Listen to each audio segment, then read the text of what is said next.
Hormat Ustadz Dr. Wahyudi dari Unsud, disilakan.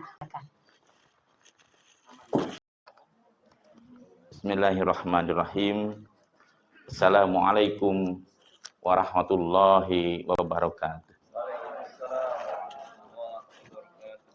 Alhamdulillahilladzi anzala sakinata fi qulubil mu'minin. Asyhadu an la ilaha illallahul malikul haqqul mubin.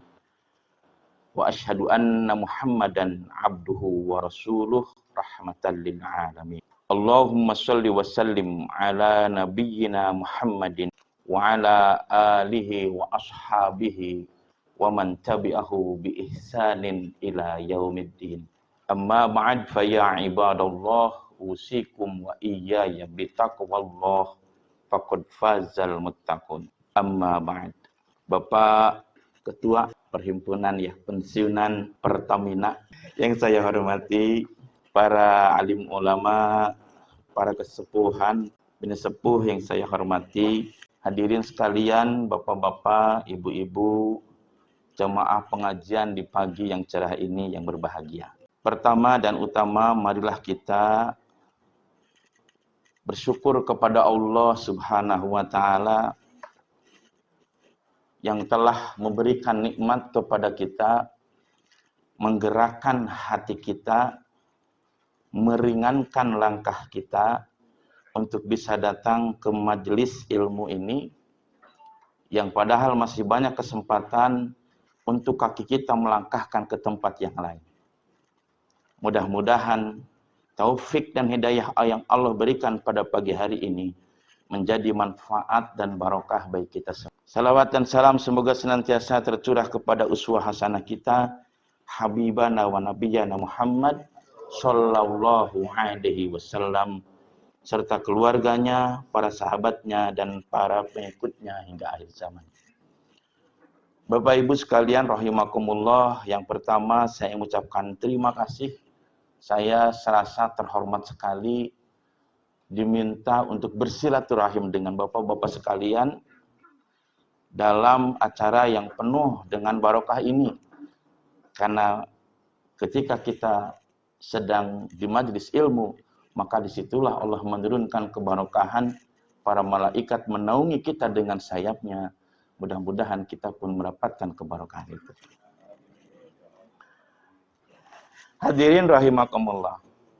Pada kesempatan pagi hari ini, tema yang diberikan kepada saya adalah makna kemerdekaan. Mungkin karena kita berkaitan dengan 17 Agustus ya Pak ya. Dengan bulan di mana pada bulan ini kita dianugerahi oleh Allah Subhanahu wa Ta'ala satu kemerdekaan ya, yaitu pada tanggal 17 Agustus. Baik, Bapak Ibu sekalian, kita langsung saja karena kita ada waktu 1 jam gitu Pak ya. Kalau kita melihat makna merdeka menurut Kamus Besar Bahasa Indonesia, saya sudah copy tulisannya, Bapak Ibu monggo barangkali mau dilihat. Yaitu bebas dari penjajahan, bebas dari tuntutan, dan tidak terikat atau tergantung pada pihak lain. Ini menurut kamus ya, yang saya baca beberapa term-termnya. Di situ ada unsur penjajahan, kita bebas, tidak ada tuntutan maksudnya, kemudian tidak terikat pada pihak lain. Jadi kita berdaulat, ya berdaulat. Jadi tidak ada yang menekan, tidak ada yang harus kita kemudian selalu diikuti begitu.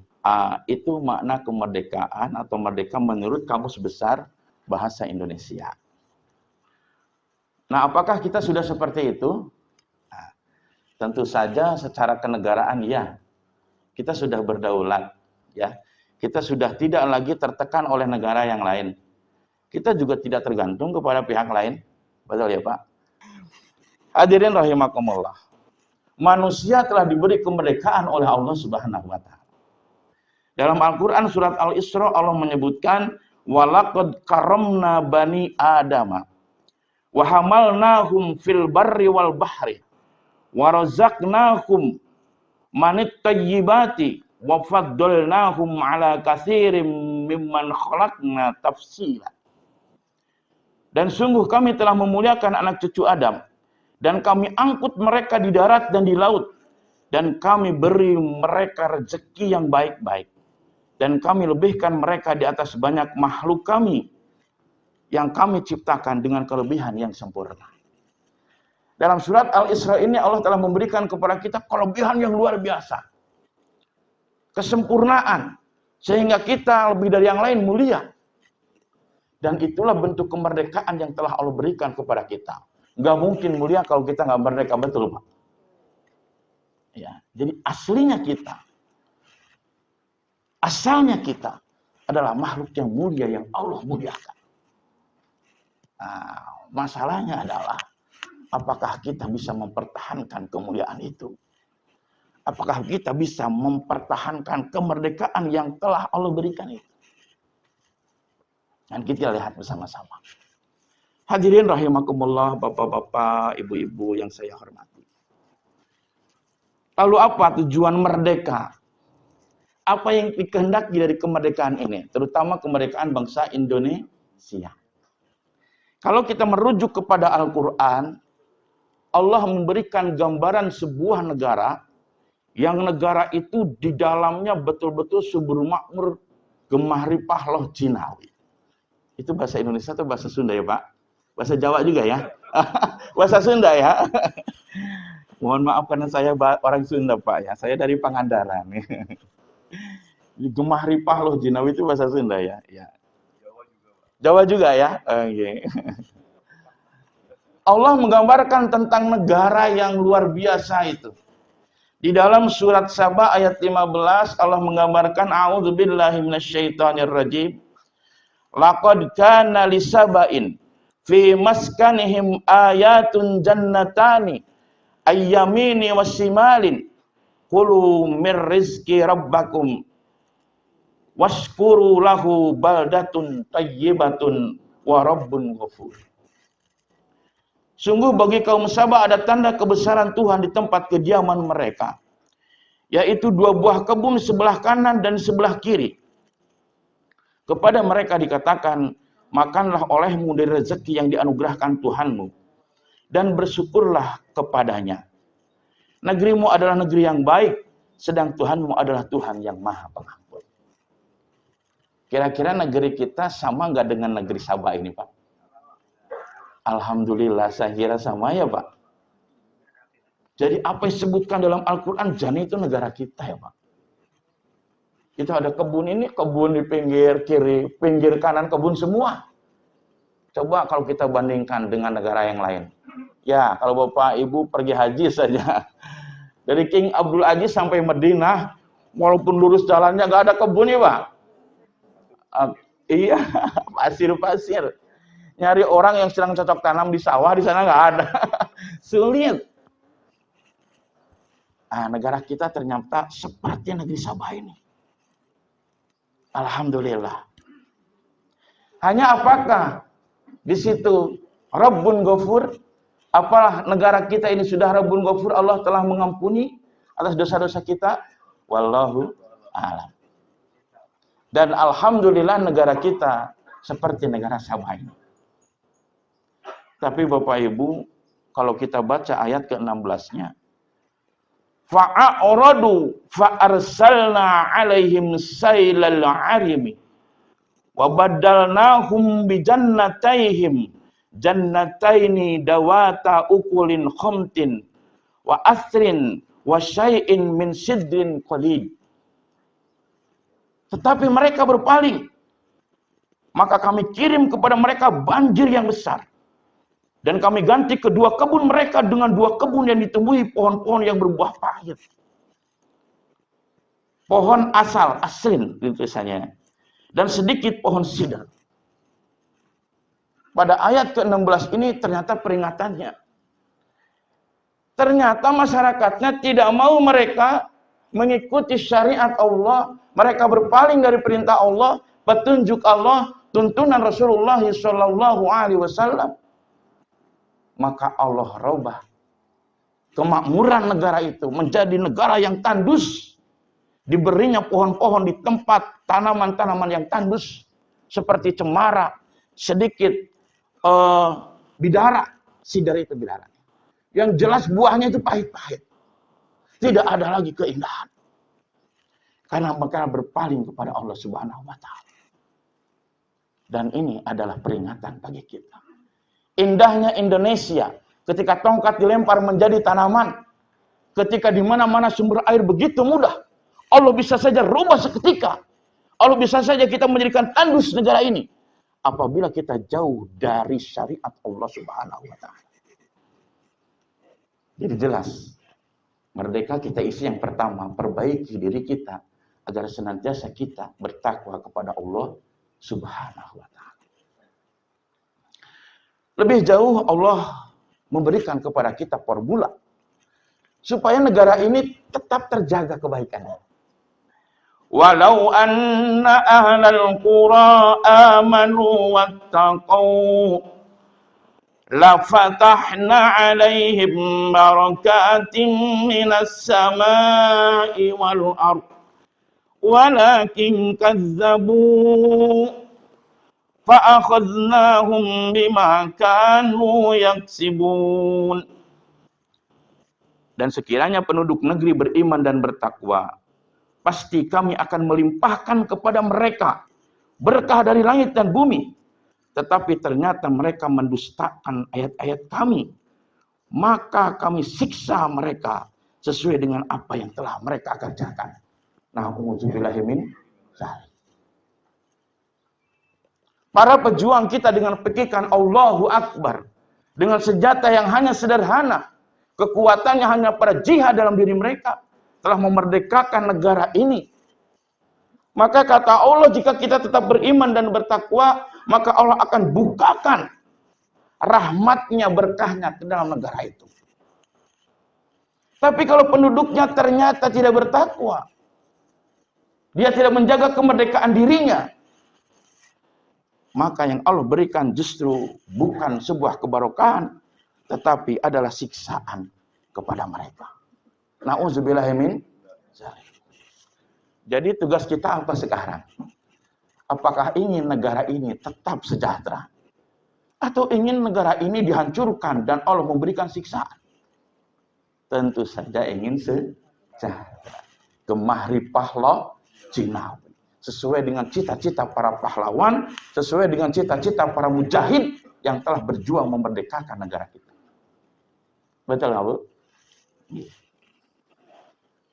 Namun sayangnya, kadang di antara kita di tengah-tengah kemerdekaan itu tidak merdeka. Betul, Pak? Hidup merasa terpaksa, menjadi budak kehendak hawa nafsu. Jadi ternyata ada penjajah diri kita yang harus kita usir agar merdeka. Siapa dia? Dia adalah hawa nafsu kita. Ya.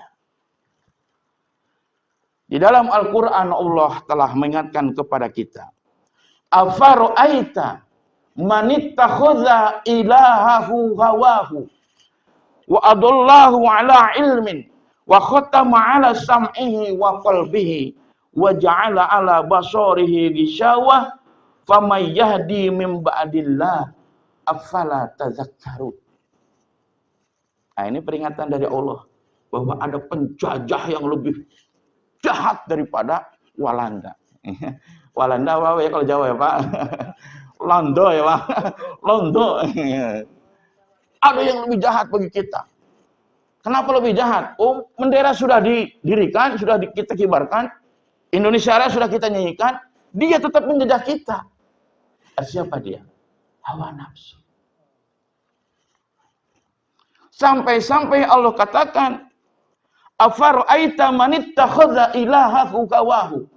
Tidakkah engkau melihat ada orang yang menjadikan ilahnya adalah hawa nafsunya, Tuhannya adalah hawa nafsunya? Apa itu Tuhan, Bapak Ibu? Ilah itu apa maknanya? Iya.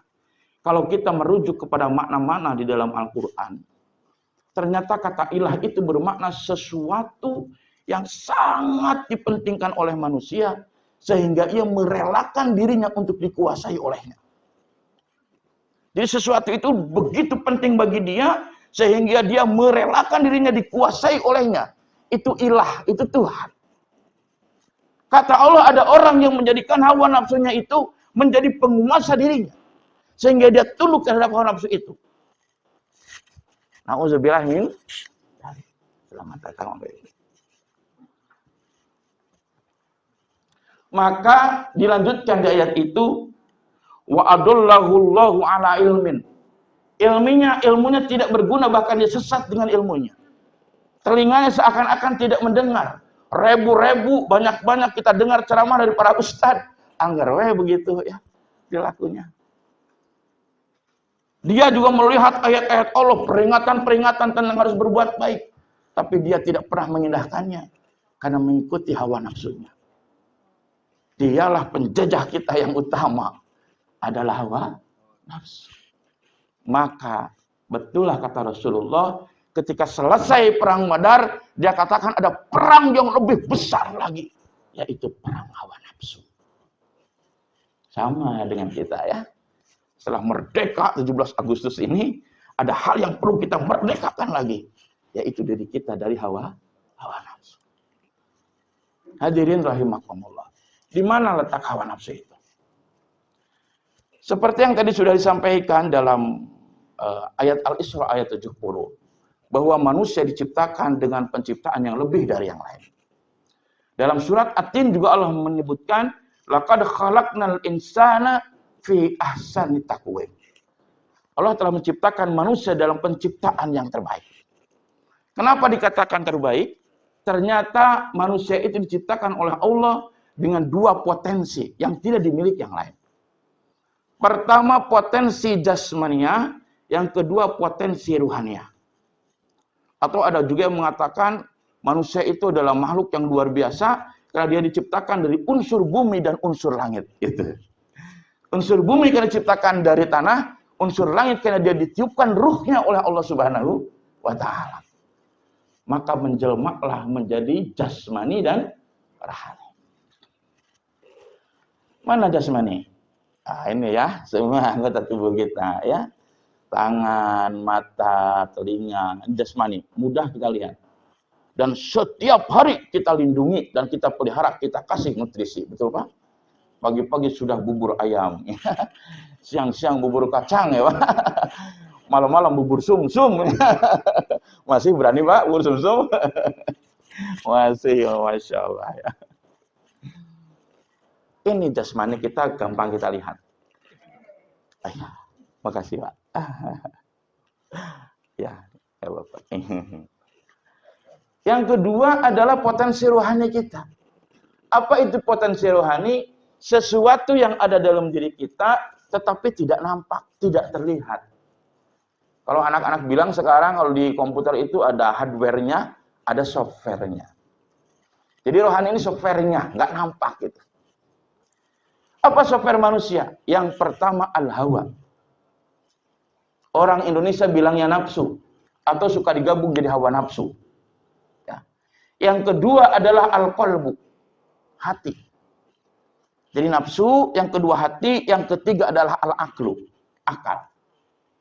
Jadi tiga hal ini. Nafsu atau al-hawa apa fungsinya? Mendorong manusia untuk mendapatkan atau memiliki sesuatu. Yang ini tidak dimiliki oleh makhluk yang lain, bahkan malaikat itu tidak dikasih, Bu. Ya makanya yang berkembang itu manusia, bikin jalan di aspal, jalan dicor, jalan pakai ini, macam-macam. Karena dia mempunyai al-hawa. Jadi mendorong manusia untuk mendapatkan sesuatu. Sifatnya adalah bebas, brutal ya dalam bahasa anak-anak itu ya. Jadi nafsu ini seenaknya. Yang kedua adalah qalbu. Qalbu itu hati. Apa fungsi hati dalam diri manusia? Dia sebagai filter penyaring dari kehendak hawa nafsu. Hawa nafsu boleh bebas berkeinginan, tapi ada hati yang menyaringnya. Sehingga diaplikasikan dalam perilakunya sesuai dengan kehendak hati. Gitu. Nah yang ketiga aklu. Apa itu akal fungsinya? Dia mempertimbangkan nilai baik dan buruk dengan hati. Dan dia berpikir mencari cara apa yang dikehendaki oleh manusia. Nah, saya ilustrasikan ya Bu ya. Misalnya ibu lihat tukang bakso lewat. Timbul keinginan. Itu hawa nafsu. Al-hawa. Pengen bakso. Nanya ke hati. Hati boleh nggak makan bakso? ternyata punya uang. Kata hati, boleh. Maka ibu menyuruh kepada akal. Akal, kita pengen bakso. Coba gimana caranya? Akal menyuruh mulut. Mulut, buka mulutnya. Panggil tukang bakso. Sok. Datanglah tukang bakso.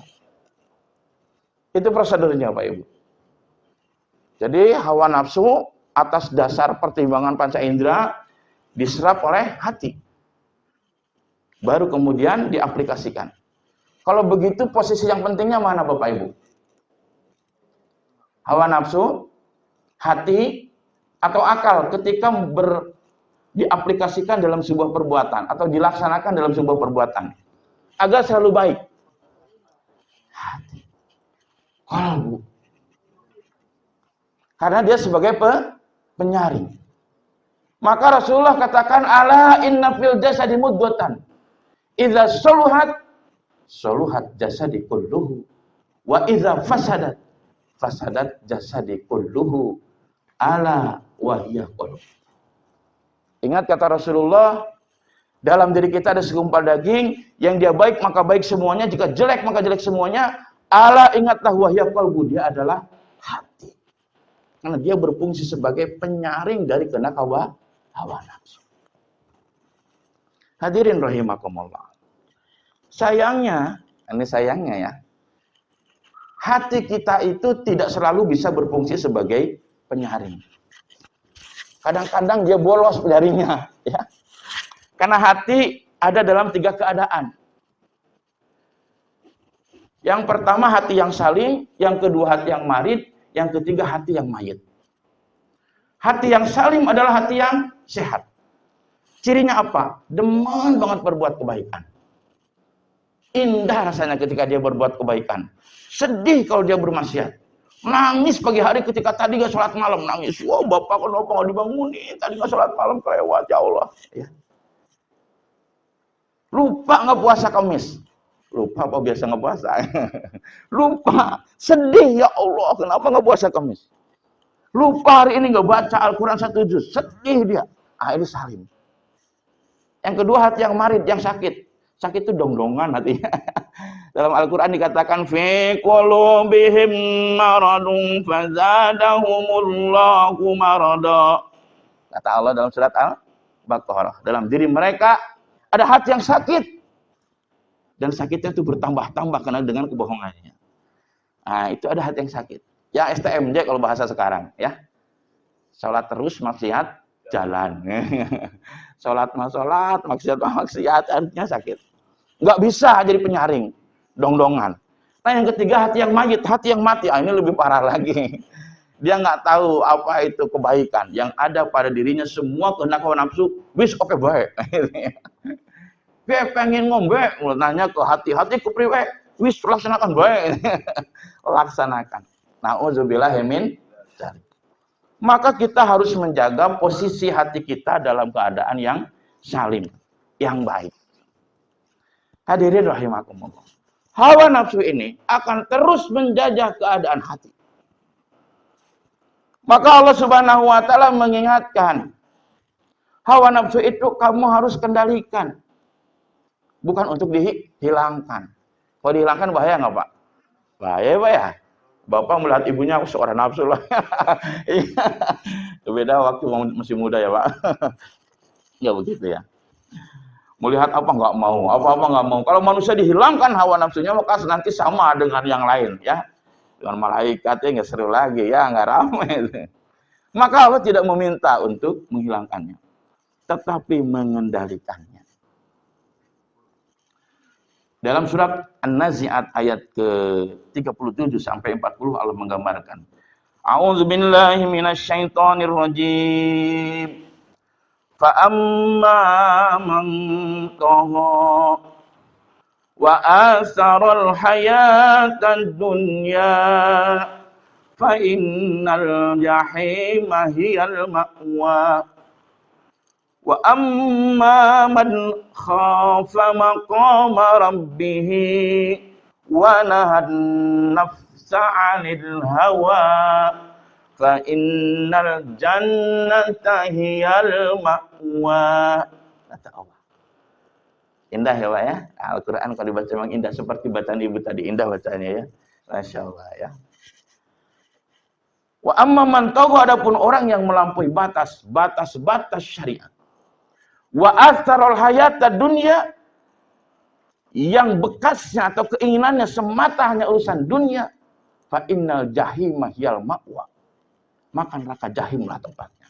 Jika orang pikirannya itu sudah masalah dunia, tidak ada ukhrawinya, tidak ingat kepada Allah, yang melampaui semua batas-batas syariat, maka jelas kesengsaraanlah yang dia dapatkan.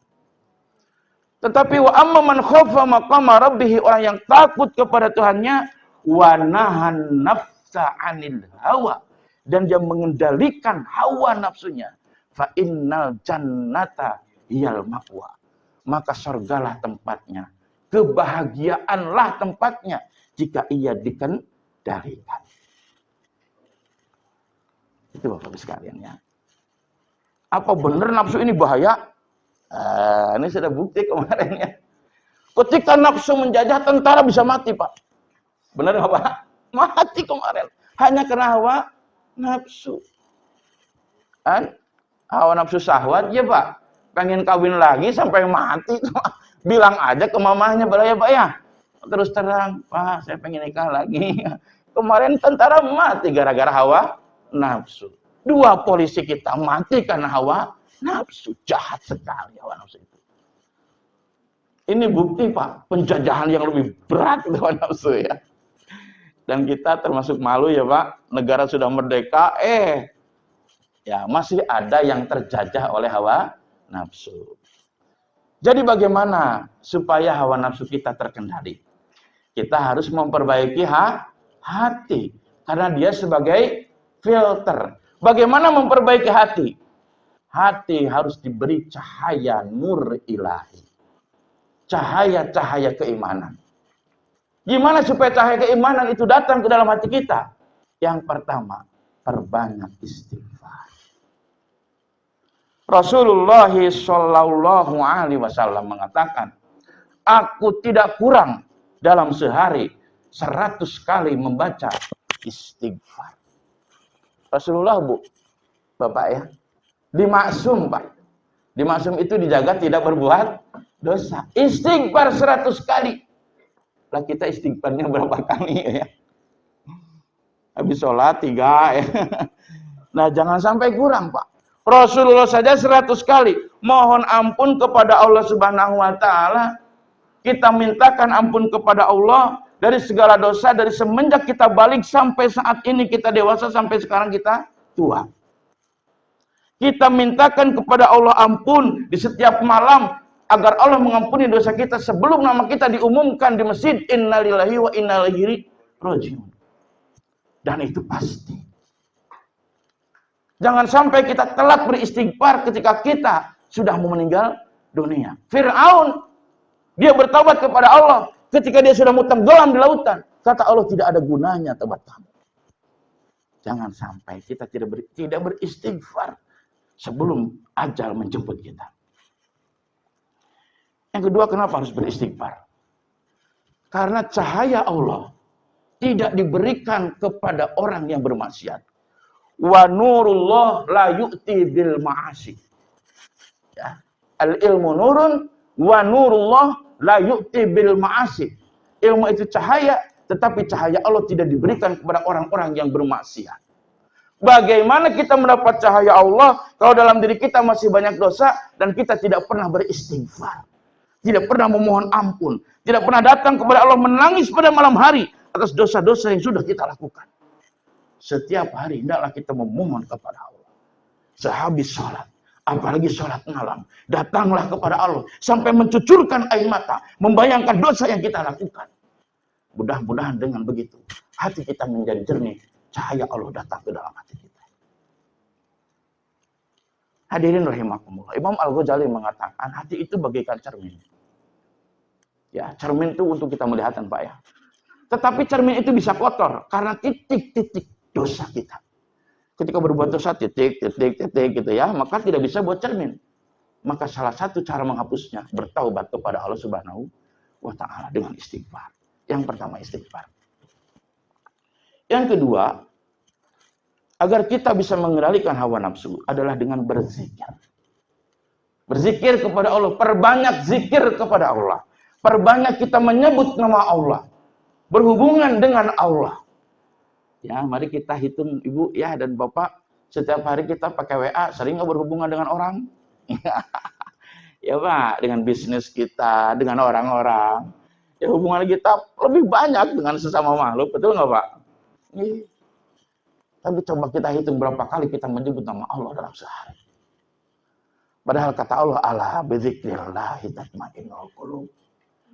Ingatlah hanya dengan berzikir kepada Allah hati ini menjadi tenang. Berzikir kepada Allah Subhanahu wa taala. Dengan bagaimana? Banyak cara. Yang pertama membaca Al-Qur'an. Kenapa baca Al-Qur'an zikir? Kenapa? Kenapa Bu? Membaca Al-Qur'an kok dikatakan zikir? Karena Al-Qur'an adalah kalamullah. Dan orang beriman, dia cinta kepada Allah. Nah, nanti kita bahas. Dan cinta pasti rindu, obat rindunya membaca Al-Qur'an. Maka pagi-pagi kita kasih nutrisi. Jasad kita nutrisinya bubur ayam. Rohani kita nutrisinya baca Al-Qur'an 1 juz. Pulang dari masjid, bapak-bapak jangan pulang dulu. Ngaji dulu sampai waktu syuruk. Alokasi pahala seperti ibadah haji dan umroh. Taman sempurna. Di samping itu dia telah memberikan nutrisi ke dalam hatinya dengan bacaan Al-Qur'an. Nah, gitu ya, pagi-pagi Bapak samping kasih kopi, kasih Al-Qur'an ya Bu. Sekarang Al-Qur'an mudah sekali Bapak Ibu, bisa di aplikasi handphone. Sudah ada semuanya ya? No, sudah ya. Saya pakai aplikasinya yang Departemen Agama Pak. Jadi di situ cukup bagus ya. Ada tafsirnya, tafsir agama ya. Jadi terus kalau kita baca di halaman tertentu, setelah selesai kita baca, besok buka lagi, dia ketemunya halaman itu lagi. Jadi nggak usah kita titik itu, langsung ketemu. Baca Al-Qur'an setiap saat. Saya dulu zaman kecil Bu ya, saya tuh dari Ciamis aslinya. Ciamis Pangandaran ya, sekarang Pangandaran. Kampung tuh Bu. Nah rumah-rumah itu dulu pakai cempor, teplok gitu. Teplok. Tapi kalau saya ngaji ke masjid, di rumah-rumah itu, emak-emak biasanya ngaji. Nggak waqiah, tabarok gitu ya. Yasin, Masya Allah. Waktu itu. Oh sekarang sudah terang benerang begini. Mendengar bacaan Quran malam-malam itu pas sulit. Di perumahan begitu jajar begini, jarang pas saya dengar baca Quran. Maka bapak-bapak, ibu-ibu sebelum tidur, kalau kok susah ya tidur saya, baca Al-Quran. Baca Al-Quran ya. Sebagai nutrisi hati. Yang kedua adalah zikir dengan sholat. Sholat itu zikir yang terbaik. Bapak Ibu ada masalah datang kepada Allah kita sholat. Masalah ekonomi sholat. Sholat Tuhan jangan lupa. Sholat hajat kita laksanakan. Dan yang lain-lainnya. Kemudian yang ketiga dengan membaca kalimah-kalimah thayyibah. Maka Bapak dan Ibu jangan heran. Kalau sebagian para ahli sufi, ahli tasawuf, mereka membacakan zikir dengan keras dan banyak-banyak. La ilaha illallah misalnya ya. Karena itu merupakan amalan mereka dari apa yang Rasulullah katakan, Abdul dikri fa'lam annahu la ilaha illallah. Mengembalikan hati kita kepada Allah Subhanahu wa taala. Menyadari bahwa kita tidak punya apa-apa. Semuanya milik Allah Subhanahu wa taala. Dengan kalimat thayyibah. Diam-diam, nggak ada aktivitas, subhanallah, alhamdulillah, wala ilaha illallah. Senantiasa menyebut nama Allah. Pak, tapi saya suka lupa aja. Oh, ada cara yang lebih mudah, Pak. Ibu ya. Dengan cara membaca doa-doa yang sudah kita hafal sejak TK dulu. Mau tidur baca doa. Bismika, Allahumma ya wa bismika, amun. Kan sudah ingat kepada Allah. Belum juga bisa tidur, dilanjutkan dengan zikir. Sebelum tidur kan ada zikirnya, Bu. Zikir, baca Fatihah, baca Al-Ikhlas, kemudian An-Nas, kemudian Al-Falaq, ya, kemudian ayat kursi. Berzikir yang lain. Apa ya? Asmaul Husna, enggak apa-apa. Sudah hafal Asmaul Husna, Bu? Ya, alhamdulillah ya. Apabila kita tidur dalam keadaan zikir, maka selama tidur kita dihitung sedang berzikir oleh Allah Subhanahu wa taala. Gitu ya. Tapi kalau tidur kita sedang nonton TV, selama tidur kita ditonton oleh TV. Betul Pak? Iya. Nonton TV lihat ketiduran. Bukan dapat pahala zikir, dapat tontonan dan televisi ya Bu. Itu dia. Makanya kalau mau tidur berzikir kepada Allah Subhanahu wa taala. Mau tidur baca doa. Bangun tidur langsung baca doa. Ini zikir yang paling mudah. Bangun tidur, alhamdulillahilladzi ahyana ba'dama amatana wa ilaihin nusur. Pergi ke kamar mandi, baca doa. Keluar kamar mandi, baca doa. Pakai baju, kita bercermin, baca doa. Gimana doanya Bu? Ibu-ibu yang hafal biasanya. Allahumma nggak pernah bahas. Allahumma kama hasanta khalqi fahasin khuluqi. Harus hafal lagi nih Bu ya. Ya Allah, seperti Engkau memperindah penciptaanku, perindahlah hatiku. Oh, bagus sekali bacanya. Pakai baju baca doa, mau makan baca doa, selesai makan baca doa, begitu berangkat dia baca doa. Bismillahirrahmanirrahim. Tawakkaltu 'ala Allah, la haula wala quwata illa billah. Semua aktivitas dia baca doa, itulah bentuk zikir kepada Allah Subhanahu wa taala. Insya Allah hati kita akan terjaga. Begitu di jalan ada bolongan, gejluk pasti bacaannya inna lillahi. Tapi kalau nggak zikir gejluk gimana bacanya? Macam-macam ya. Asup katanya. Iya. Saya sering dengar anak-anak itu, kalau bapak-bapak enggak, insya Allah ya. Yang bolong jalan, yang jatuh kita, yang dimarahin, asup kayak kepriwetnya. Kalau di Sunda nggak pernah Pak, kalau di Jawa Barat. Karena asu itu bahasa Jawa Pak. Iya. Kalau di sana lebih kasar lagi Pak ya. Dengan kalimat thayyibah, berzikir. Yang ketiga, Bapak Ibu sekalian, supaya kita mengendalikan hawa nafsu adalah dengan cara tundukkan pandangan mata kita. Tundukkan pandangan mata. Kenapa? Karena dari mata lah turun ke hati. Indahnya kebun kita terkadang merasa lebih indah kebun tetangga. Karena kita sering melirik kebun tetangga. Bukti sudah terlihat sekarang. Beberapa peristiwa yang tidak patut kita contoh. Hadirin rahimakumullah. Kalau mata kita tidak dijaga, walaupun Bapak sudah tua, tidak ada menutup kemungkinan setan masuk ke dalam diri Bapak, kemudian menggodanya, lalu lupa kepada keluarga. Betul? Betul. Sedangkan tayangan-tayangan yang mengandung syahwat, itu sekarang sangat mudah diaksesnya. Nauzubillahimin dzalik. Konon katanya saya dapat kabarin, bahkan sekarang kuda lumping ada yang perempuan katanya. Kan aneh itu. Sedangkan kuda lumping sudah suka mendem. Kalau mendem perempuan bagaimana? Dipegangin banyak orang. Nauzubillahimin dzalik. Ya. Nah, bapak-bapak jangan melihat TB kalau gitu, Pak ya. Bahaya itu. Sedangkan nafsu itu kan pertama nafsu ghadabiyah, yang kedua nafsu syahwaniyah. Nafsu syahwaniyah ini sangat berat sekali. Beratnya minta ampun. Maka jagalah pandangan mata. Begitu juga pandangan terhadap dunia.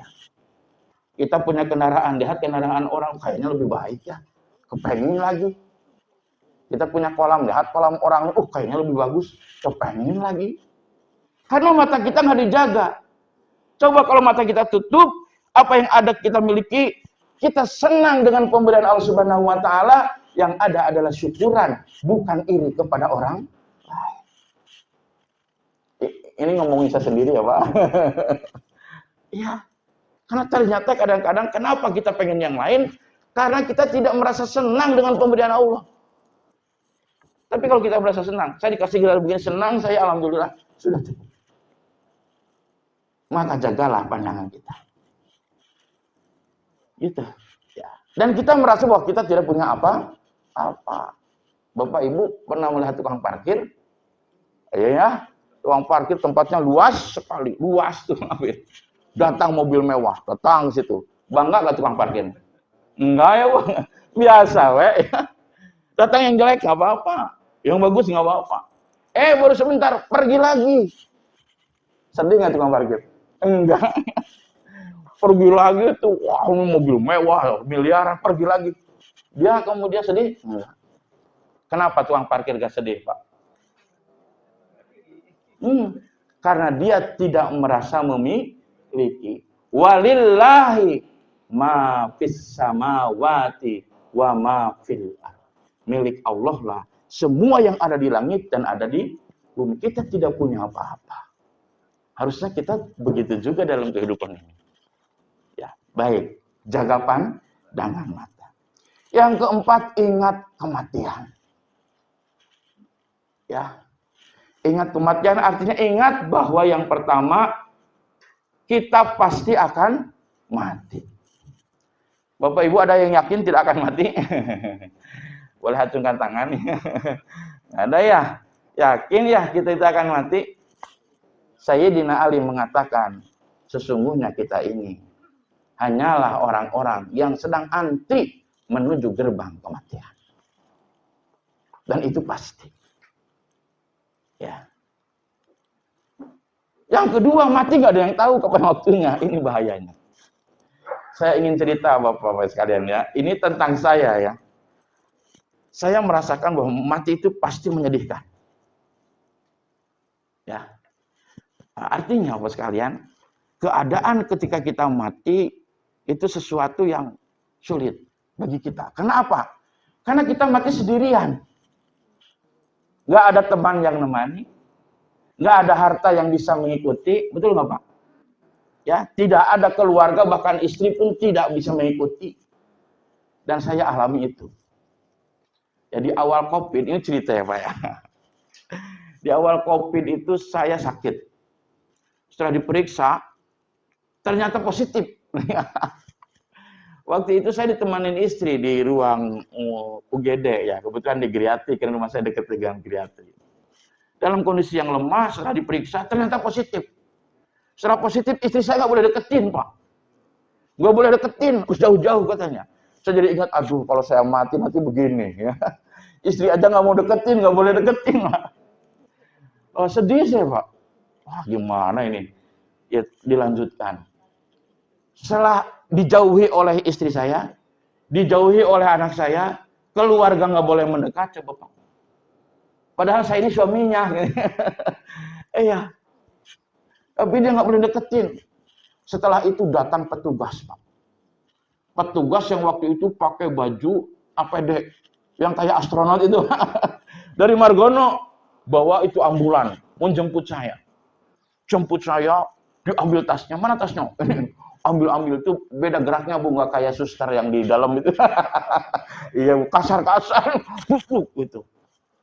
Saya dibawa, lalu simpan barangnya, dimasukin ke dalam ambulan. Dan di situ saya melihat istri dan anak saya menangis. Tetapi tidak bisa apa-apa. Saya melihat satpam di situ hanya melihat saja. Tidak bergerak apa-apa. Begitu di ambulan saya melihat istri dan anak menangis, saya menangis sejadi-jadinya, Pak. Kenapa saya menangis? Saya ingat kalau saya mati, saya sedang dalam keranda mirip dengan ini. Orang-orang membawa paksa saya, dimasukkan ke dalam keranda. Padahal mau dibawa dikuburkan, tapi tidak ada seorang pun yang melarangnya. Bahkan anak istri hanya bisa menangis saja. Satpam pun tidak berani melarangnya. Ada satpam yang melarang orang dikuburkan? Waktu itu sama. Di situ saya merasakan betapa bahwa kalau kita sudah mati, keluarga, harta, jabatan, bahkan saya sebagai guru nggak dihargai kalau sudah begitu. Kalau sudah mati nggak ada artinya. Hadirin rahimakumullah, ini menjadi peringatan bagi kita. Ingatlah bahwa kita pasti akan mengalami hal seperti itu. Lalu buat apa kita banggakan harta? Saya punya piaraan, punya kucing, punya ikan di akuarium. Waktu begitu nggak bermanfaat Pak. Ya, saya di ambulan, kucing nggak nolong, ikan nggak nolong. Artinya semua harta kita tidak akan bisa menolong kita ketika kita sudah di atas keranda dan siap dimakamkan ke dalam liang lahat. Lalu buat apa? Kalau kita senantiasa membangga-banggakan harta kita, ingat bahwa kita akan mati. Di dunia ini hanya majru'ah, hanya tempat bercocok tanam, dan kehidupan sesungguhnya adalah di akhirat. Jika itu kita selalu ingat, mudah-mudahan kita lebih kuat berjuang mengendalikan hawa nafsu. Sering-sering mengingat kematian. Hadirin rahimakumullah. Mudah-mudahan dengan kita bisa mengendalikan hawa nafsu itu, lalu Allah menjadikan hawa nafsu kita terkendali. Karena Allah akan menurunkan rahmat kepada kita. Dalam surat Yusuf ayat ke-53, Allah memberikan kepada kita jaminan. Wa ma ubarri'u nafsi innan nafsa la'ammaratun bisu illa ma rahima rabbi inni rabbi ghafurur rahim. Dan aku tidak menyatakan diriku bebas dari kesalahan. Karena sesungguhnya nafsu itu selalu mendorong kepada kejahatan. Kecuali nafsu yang diberi rahmat oleh Tuhanku. Sesungguhnya Tuhanku maha pengampun, maha penyayang. Mudah-mudahan dengan mengendalikan hawa nafsu itu, hawa nafsu kita mendapatkan rahmat dari Allah Subhanahu wa Ta'ala. Sehingga hawa nafsunya cenderung kepada kebaikan. Hadirin rahimakumullah. Kalau nafsu kita sudah terkendali, maka mudah-mudahan hati kita tercahayai oleh nur Allah Subhanahu wa Ta'ala. Kalau sudah tercahayai, maka timbullah cinta kita kepada Allah Subhanahu wa Ta'ala. Dan itulah keimanan yang sesungguhnya. Maka ibu lihat, dalam surat Al-Baqarah ayat ke-165. Siapa sih mereka yang beriman? Wa minan nasi may yattakhidhu min dunillahi andada yuhibbunahum kahubbillah walladzina amanu ashaddu hubban lillah, kata Allah. Dan sebagian manusia ada yang membuat tandingan sembahan selain Allah, ia mencintai Allah seperti mencintai tandingannya itu. Ada orang cintanya terbagi dua, Allah dan kepada yang lainnya. Kata Allah, dia belum beriman. Cintanya masih terbagi dua. Siapa kalau begitu beriman? Walladzina amanu asyaddu hubban lillah.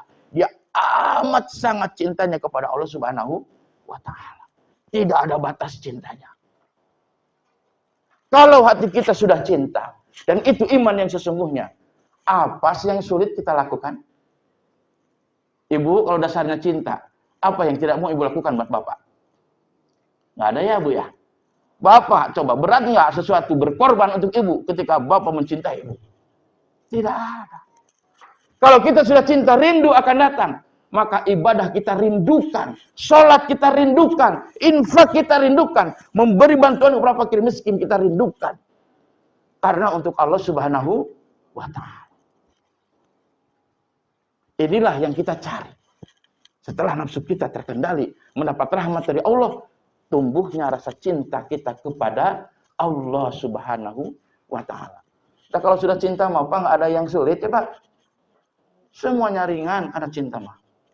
Oh Bapak dari Magetan, Ibu dari Purwokerto, ketemu ya, hidup bersama karena cinta. Hadirin rahimakumullah. Mudah-mudahan kita menjadi orang-orang yang mencintai Allah. Dan kita harus berusaha untuk itu, ya. Qul in kuntum tuhibbunallaha fattabi'uni yuhibbukumullah wa yaghfir lakum dzunubakum. Apa bukti cintanya kita kepada Allah? Kata Allah, jika kamu betul cinta kepada Allah, ikuti aku, yaitu Rasulullah Shallallahu Alaihi Wasallam. Sunnah-sunnah Rasulullah kita lakukan.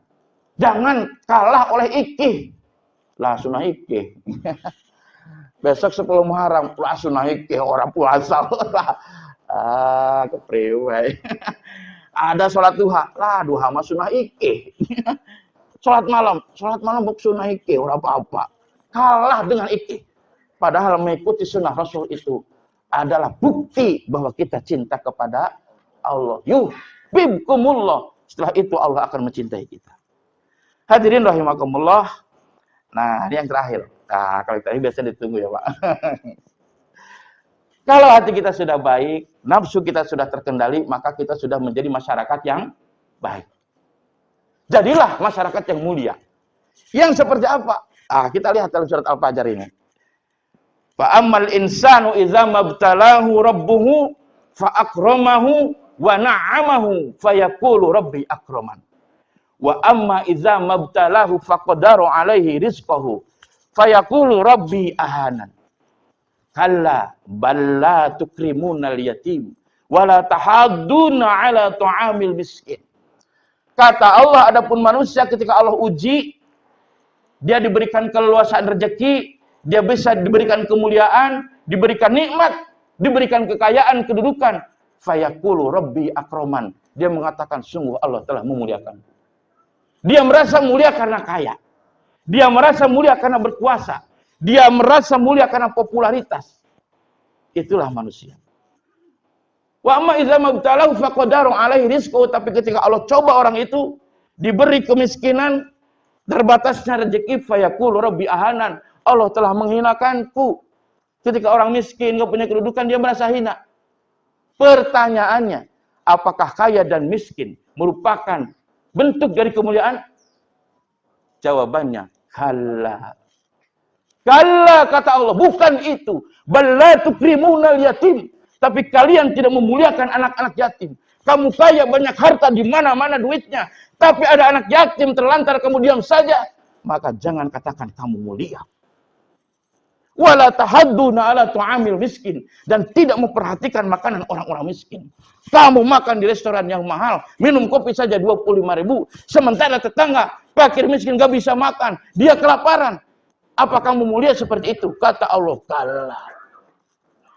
Jadi apa mulia itu? Ketika kita bisa bermanfaat bagi orang lain. Maka Rasulullah mengatakan, khairun nas anfa'uhum linnas. Sebaik-baik manusia adalah yang bermanfaat bagi manusia yang lain. Maka Bapak Ibu, mengisi kemerdekaan ini, jadikanlah kita bermanfaat dalam pembangunan bangsa negara Indonesia. Apapun yang bisa kita lakukan. Karena itulah wujud kemuliaannya. Dan inilah makna kemerdekaan yang sesungguhnya. Ibu melihat jalanan kotor, jangan didiamkan, bersihkan. Ada anak, tidak sekolah, putus sekolah. Jangan nanya, putus sekolah kasihan ya. Nggak begitu. Sini, bapak jadi anak. Jadi bapak angkatnya, sekolahkan. Ibu pergi ke pasar, ada emak-emak jualan kangkung, 3.500. Jangan ditawar 1.000 rupiah. Iya, Bu, bermanfaat. Saya kan di pasar Termeh, ada emak-emak jualan kangkung berapa kayak runtak rantek. Saya sering nanya runtak rantek ya. Berapa ini runtak rantek? 4.000 katanya. Ada yang nawar, orang lebih baik, kayak gue baik. Ya Allah, kasihan. Jangan ya Bu ya. Ya Pak, apalagi kita banyak duit. Berapa ini runtak rantek? 4.000. Saya beli 10.000 ya Mak. Begitu harusnya. Boleh ditawar 10.000? Boleh. Nah begitu harusnya. Ya, bermanfaatlah bagi negara ini semampu apa yang bisa kita lakukan. Hadirin rahimakumullah. Sibukkanlah dengan ibadah kepada Allah. Karena kalaupun kita tidak beribadah, kita akan sibuk dengan yang lainnya. Akhirnya kita akan mati. Berpikirlah untuk kemajuan bangsa ini. Karena kalau tidak berpikir untuk bangsa dan diri kita masuk surga, kita akan berpikir yang lain juga. Yang akhirnya kita juga akan mati. Maka bermanfaatlah bagi orang lain, bermanfaatlah bagi bangsa ini. Mudah-mudahan ada manfaatnya. Saya mohon maaf atas segala kehilapan dan kerancangan. Mudah-mudahan kita dipertemukan kembali dalam suasana yang lain, yang lebih baik lagi. Hasbunallahu wa ni'mal wakil. Wassalamualaikum warahmatullahi wabarakatuh.